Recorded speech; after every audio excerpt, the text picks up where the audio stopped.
భారత వాయుసేన జరిపిన ఆపరేషన్ సింధూర్ మెరుపు దాడుల్లో తమకు భారీ నష్టం వాటిల్లిన విషయాన్ని పాకిస్తాన్ ఎట్టకేలకు పరోక్షంగా అంగీకరించింది.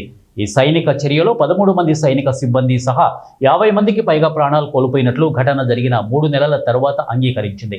తమ స్వాతంత్ర దినోత్సవం సందర్భంగా మరణించిన సైనికులకు మరణానంతరం శౌర్య పథకాలను ప్రదానం చేసి ఈ నిజాన్ని ప్రపంచం ముందు ఒప్పుకుంది.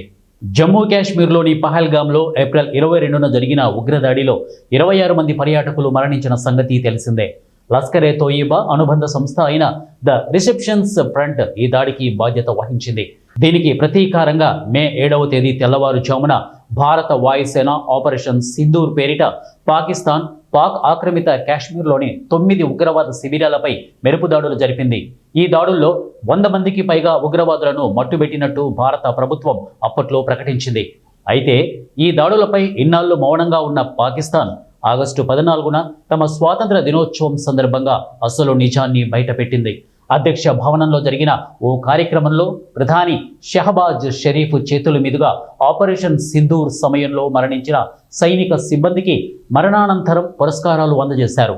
ఈ దాడుల్లో భోలారీ ఎయిర్ బేస్ పై జరిగిన దాడిలో మరణించిన స్క్వాడ్రాన్ లీడర్ ఉస్మాన్ యూసఫ్కు ఇక తమ్హా ఈ బసాలత్ పురస్కారాన్ని ప్రకటించారు. ఆయనతో పాటు హవల్దార్ మహమ్మద్ నవీద్ నాయక్, వకార్ ఖలీద్, లాన్స్ నాయక్, దిలావర్ ఖాన్లకు కూడా మరణానంతరం ఈ పురస్కారాన్ని ఇచ్చారు.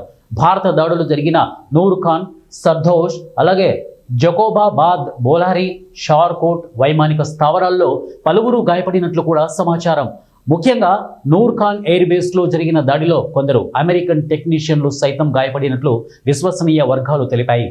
ఈ అవార్డుల ప్రదానంతో భారత వైమానిక దాడుల తీవ్రతను, దానివల్ల తమకు జరిగిన నష్టాన్ని పాకిస్తాన్ పరోక్షంగా అంగీకరించినట్లయింది.